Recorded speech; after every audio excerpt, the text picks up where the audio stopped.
All right. Has an American begun the disintegration of the British royal family? Is that what's going on right now? I don't know much about these things, but I know somebody who does. Our friend Tiana Lowe is back in the house. She's a commentary writer at the Washington Examiner, and she joins us now to tell us about all the things. Tiana, happy 2020. Hi, Buck. Thanks for having me. All right, tell us what's going on here. We have the British royal family perhaps ripped asunder, and people are so upset. I'm not one of them, but you got to tell us what's going on because some people really care. What is happening? So, in an unprecedented move, Prince Harry and his wife Meghan, now the Duchess of Sussex, formerly known as the American actress Meghan Markle, they have announced that they will step back from their position as senior royals, which they claim means that they will become financially independent, no longer use taxpayer funds, and not work among the senior monarchy, and instead operate as quasi-retired agents of the crown. If it sounds confusing, it's because it is. Kind of them wanting to have their cake and eat it too, and it seems pretty clear why they did this.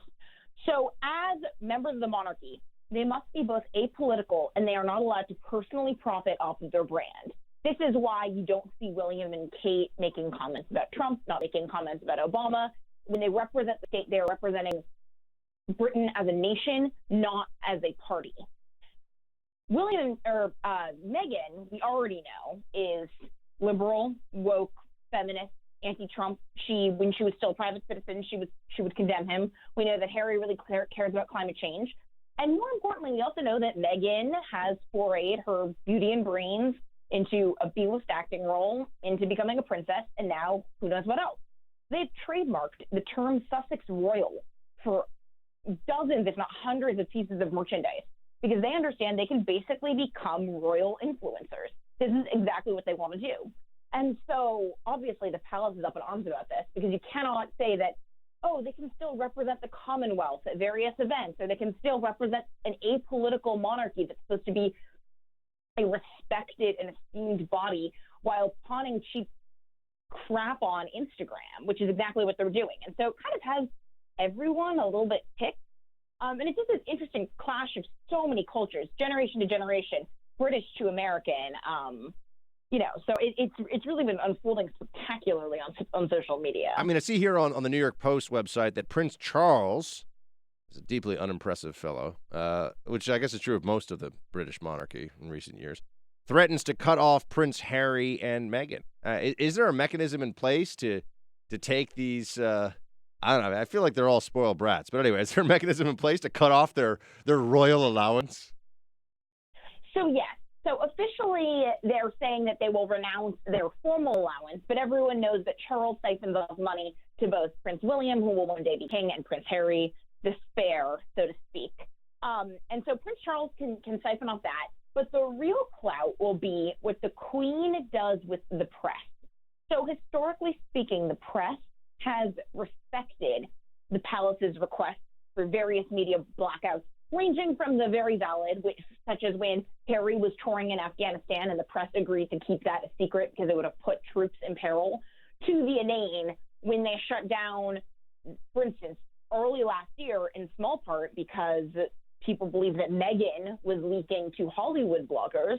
There were these media reports about did Prince William cheat on Kate Middleton? And those stories all get shut down in British media because they honor the crown. Now, if the Queen gives the press the go-ahead, Meghan and Harry will no longer be protected, and that could be leverage for the Queen.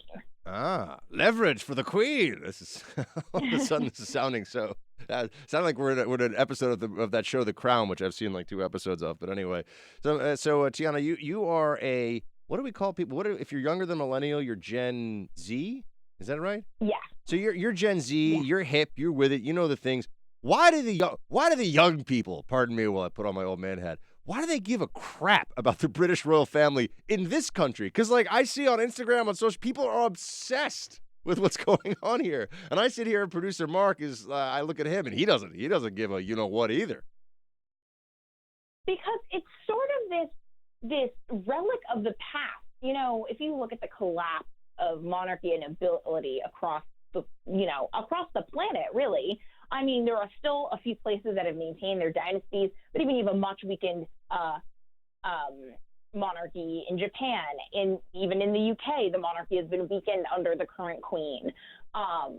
But it's sort of, there are these figures who are so silent yet so visually known by the entire planet. And I think that there is still a little bit of affection for the past, Princess Diana. She was the Princess of Hearts. She was a genuinely charitable figure. She did so much for the globe during the AIDS crisis and all of that.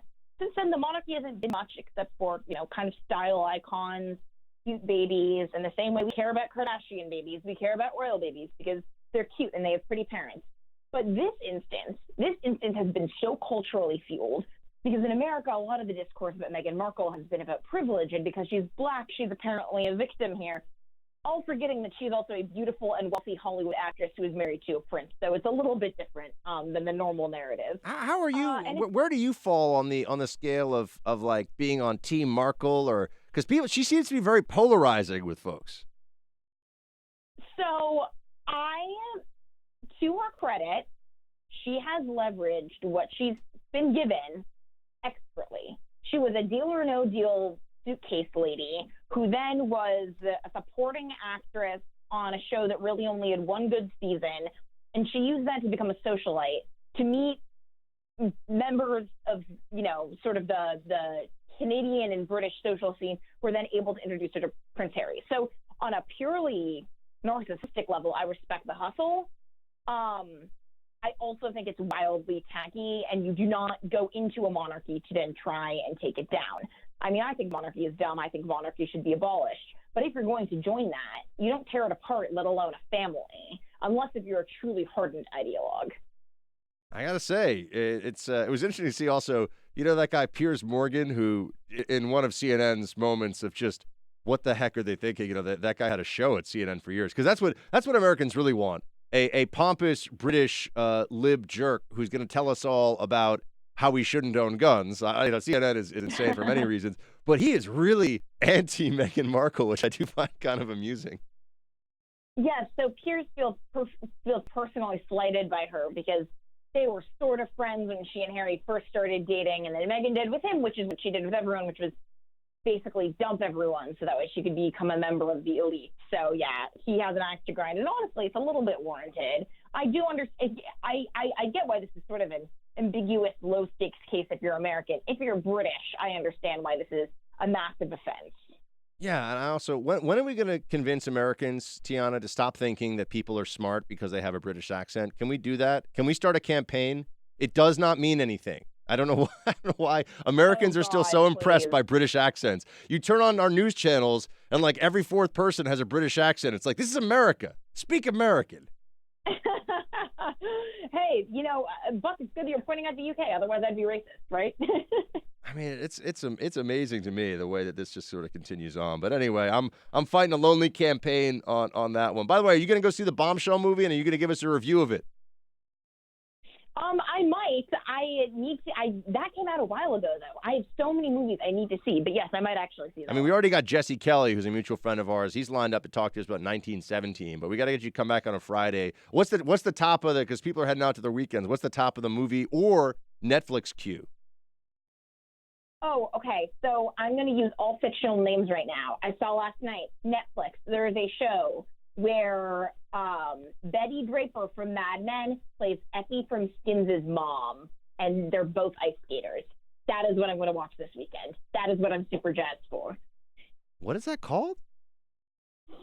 I forget the name of it. I just saw it last night. I was so tired, and I was like, I should watch this, but then I had to go to bed. But yeah, that is top of the queue right now. All right, fair enough. Well, thank you so much, Tiana Lowe. Always good to have you come hang out in the Freedom Hunt. Washington Examiner, folks. Check out her commentary there. Also follow her on the Twitter at Tiana Lowe. Tiana, take care. Thank you. Bye.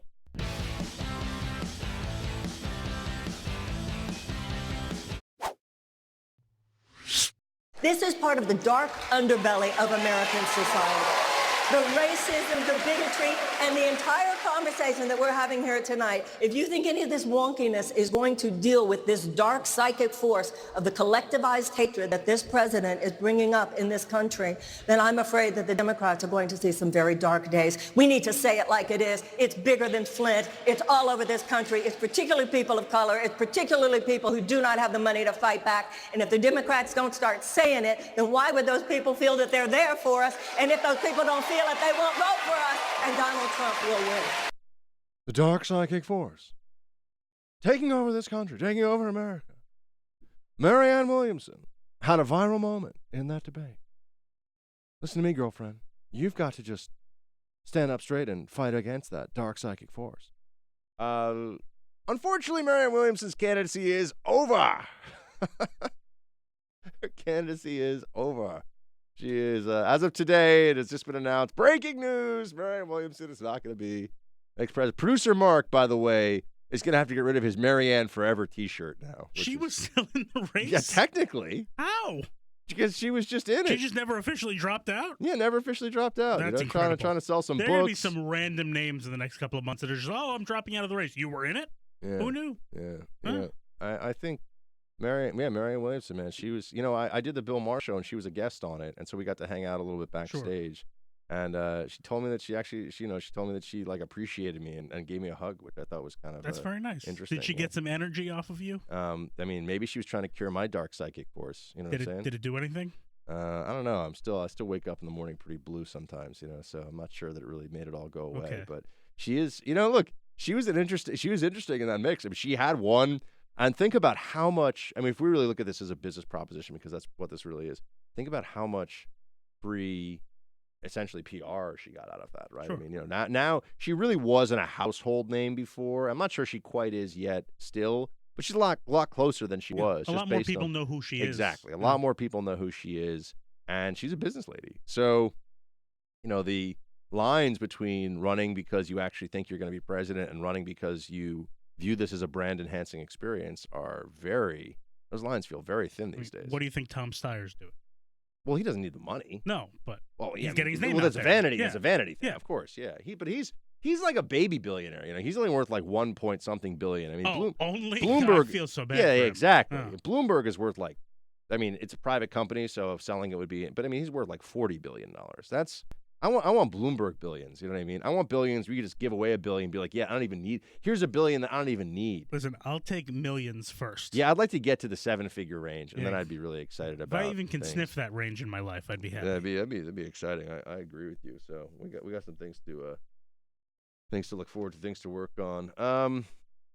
Trump is. Oh wait, there's something else I wanted to say. For the first time.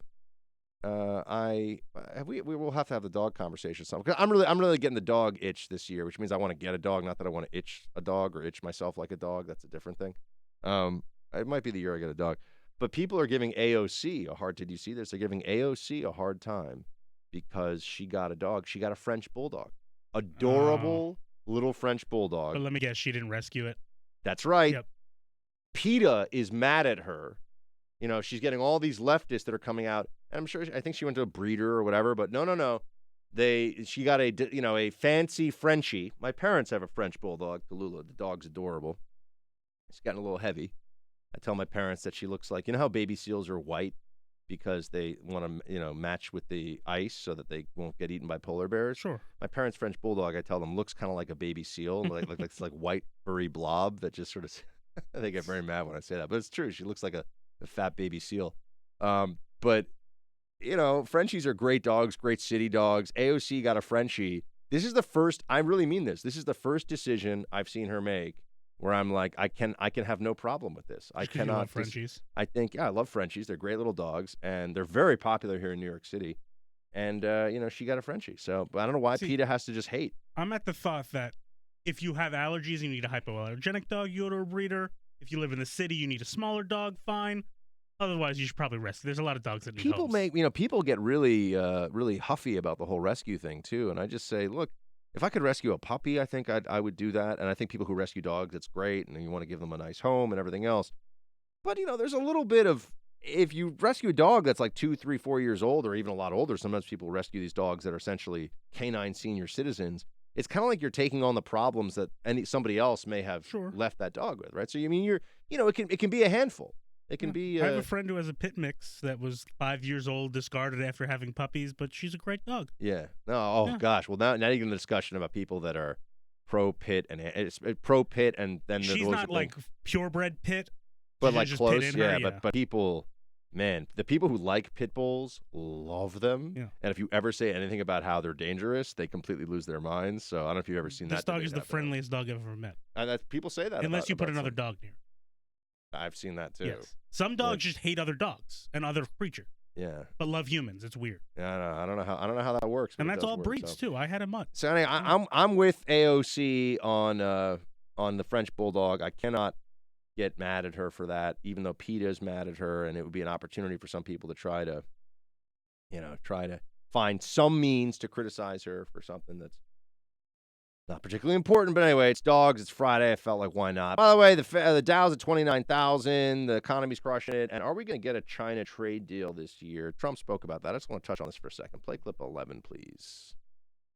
We'll start right away negotiating phase 2. It'll take a little time. I think I might want to wait to finish it till after the election, because by doing that, I think we can actually make a little bit better deal, maybe a lot better deal.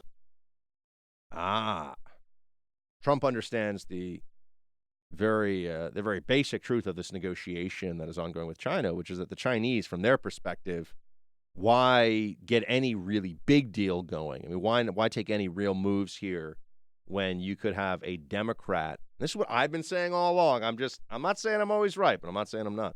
I've been pointing out that the incoming Democrat, if a Democrat beats Trump, would have so much pressure to just abandon this initiative to try and get a fairer trade relationship with China because it is a Trump thing.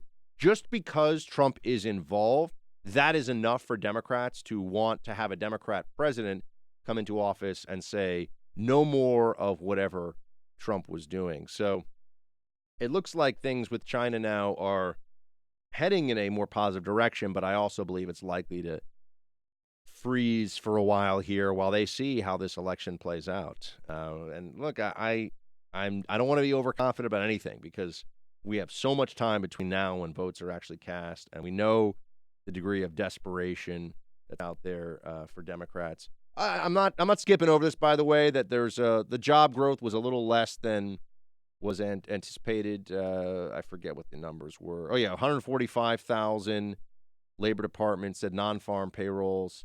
They were looking for 160,000. So okay, I mean it was a little below. Could also be revised later. Keep in mind though, we're at a 50-year low unemployment rate right now. I mean, this is the best that the country has felt economically in my lifetime, and you see almost no stories about this from the mainstream media. Nothing. Gee, I wonder why that is. I wonder why, whereas under Obama they had to run stories about how get used to the crappy economy. This is what you deserve.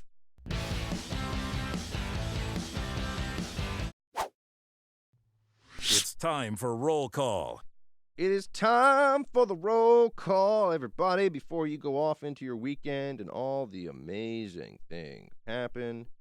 It is time to get into the roll call action. By the way, I'm going to be out in Los Angeles for a couple of days next week. So Team Buck LA, send me on Facebook your recommendations for cool, fun things to go, places to see, food to eat, all that stuff. I always have a good time in LA, although hopefully I'll be able to use Uber when I'm out there because I don't want to have to actually drive. Good heavens. All right, we're going to get into the email inbox first here. teambuck@iheartmedia.com. That is how we get this thing going. Buck, glad to hear your voice has recovered. With the cold, it sounded like a cross between Adam Carolla and Elizabeth Warren. Whoa! Glad you powered through. There's no replacement for the Buckster. Thank you so much, Paul. I really do appreciate that. And, yeah, I'm glad, too. The last few days have been the first I've really felt healthy since basically Christmas. It was kind of a long haul there of really feeling crap. Everybody has been getting sick around me. I mean, just this cold's all over the place. Everyone's got sniffles. And, you know, even producer Mark, who I feel like, you know, has the immune system of a Sherman tank. You got sick, right? Yeah, I've taken one sick day in 3.5 years with this company. Yeah. Yeah, see? Even he got sick. So there's something nasty going around. I just work through it. Like course. You do. Yeah, that's right. Well, yeah, I mean, the show must go on, man. The Freedom Hunt, you can't close. Can't stop while the Freedom Hunt's hot. Eric. Hey, Buck, I listen to you every day on Apple Podcasts from California. I heard you talking about a documentary on facial hair and thought you'd like this. It was made by my childhood friend. Between the upper lip and the nasal passageway, a modern account of the mustache. Shields high. All right, I'll have to check that out.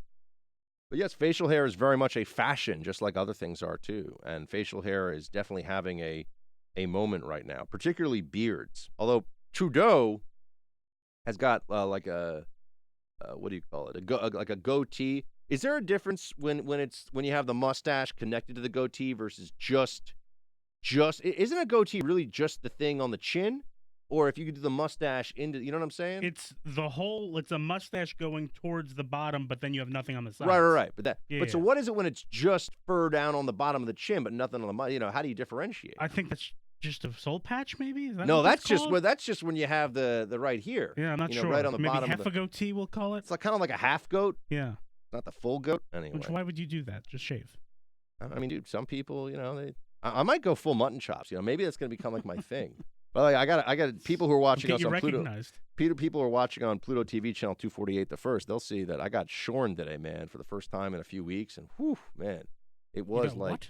shorn. Like they chopped all. You can't tell they chopped all my hair off. I've never heard that term before. Shorn? Yeah. Yeah. Shortened? Shorn. SHORN. Never have heard that. I think term it's before. a word. It's a very bougie term, if it is one. It is. Well, I mean, they took a weed whacker. It was like they found.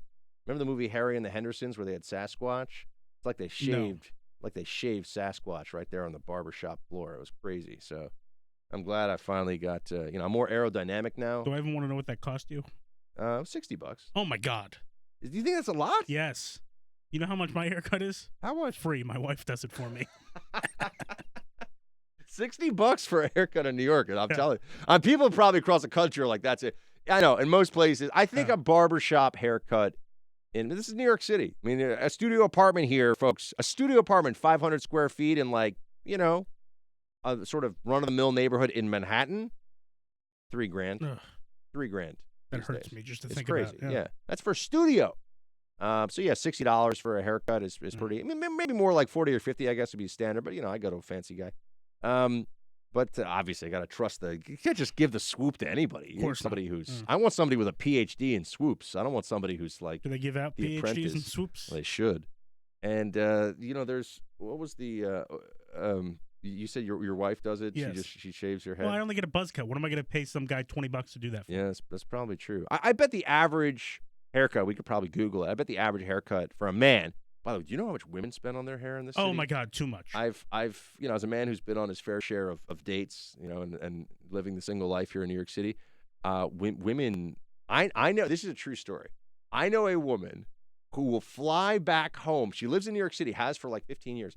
Fly back home to North Carolina to have her hair cut in North Carolina because she's happy with it there, and it's actually cheaper to do that than to get her hair fully done in New York City. Cheaper to fly there. She stays with her family, and she gets to see her family, so she likes it. Okay. But, I mean, so it's got to be $500-$600 to get your hair done. This is insane. Yeah. And I always talk to women who especially if they have long hair, and they'll they'll cut 2 inches off of it. And I'm like, I do that for you? They're like, oh no, only Alphonse. Pay $300 some guy who comes out, that. he's got like a chemistry set in front of him with all this stuff, and he's got the foil. I've seen this before. They have the foil in the hair. I think that's when they dye the hair. Yeah. But I'm just they do all these things. I don't understand it, and I don't want to. I just know it comes out of my bank account now. Oh yeah. Oh, that's right. Now, Mrs. Producer Mark, lady hair. You gotta pay for the lady. What do they call it? Not a salon. Stylist. Salon. Yeah. Ah, man, life is expensive. I got to start doing TikTok so I can know what the coolest. Someone sent me a TikTok video. I just don't even get what the stuff is. I mean, I'm like 10 years younger than you, and I have no idea what it is. Really? Yeah. All right, well, I got to figure that out. Liam! Hey, Buck, love the show. Australian listener here. G'day, mate. Thank you for your analysis and an insight into the Iran situation. On the Australian bushfire, one of the reasons they're so large this season is because the weather has been horrible for firefighting activity, with many days being 100 plus with 30 to 50 mile per hour winds, which makes it impossible to fight fires. Another reason is because we are not adequately resourced in firefighting, meaning there's not a way to get on top of the fires. We do have good days for firefighting activity. Shields high. Liam, I'm sure that is all true, and I appreciate you giving me an on-the-ground perspective as to what's really going on there with all those fires. And thoughts and prayers go to the folks in Australia. And by the way, we didn't play it. Do we still have that yesterday from the firefighters who arrived by any chance? Remember yesterday you have a bunch of American firefighters showed up. You know, the thing about Americans, we love Brits, we love Canadians, we love Aussies. We just, the English-speaking peoples of the world, we have such an affinity for. We really do feel like they're our cousins or something. And we have a bunch of American firefighters. I'm just going to wait with the mic.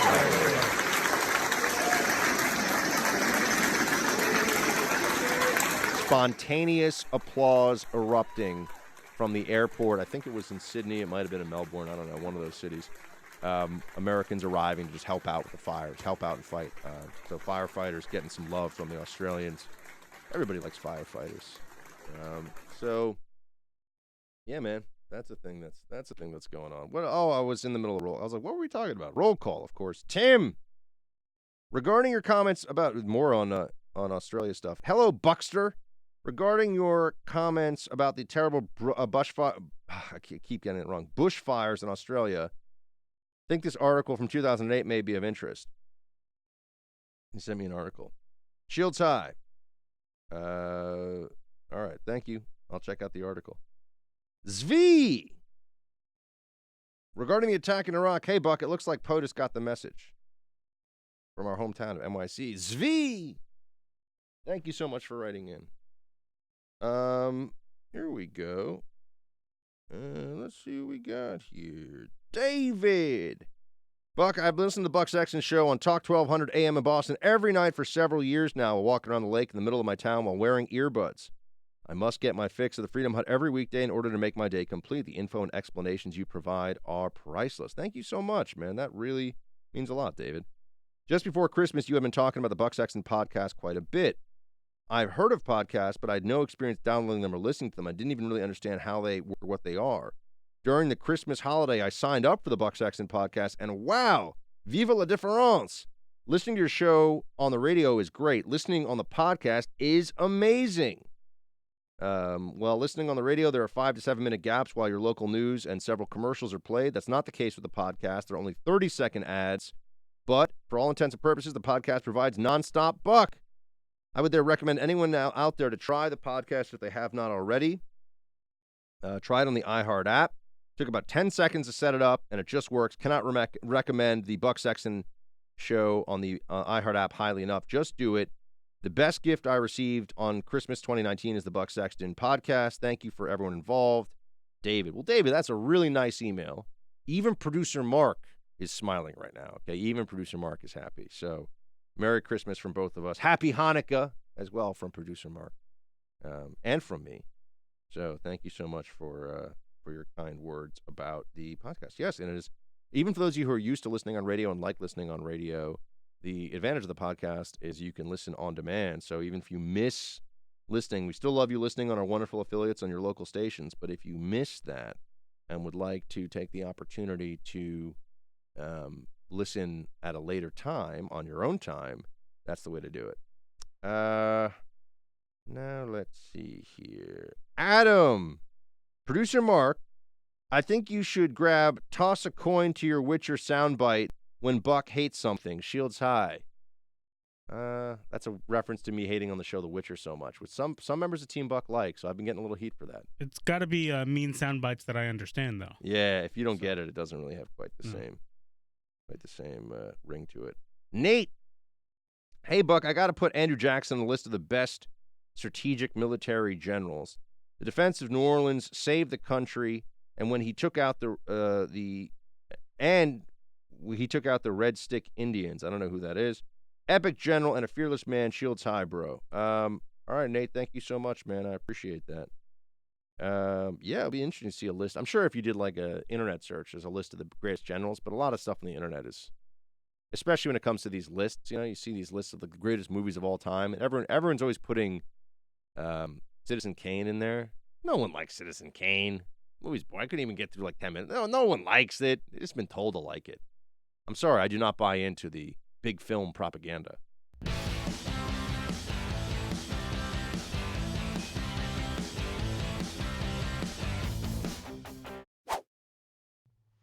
All right, we're roll calling with Keith. Great show, great impressions. However, the only thing worse than some of your analogies is your singing. Whoa. Settle down, Keith. Singing is not that bad. I agree, Keith. Good job. Yeah. Well, producer Mark Please stop singing. Producer Mark is on your team, but the rest of the good people of the world understand. I don't think that's true.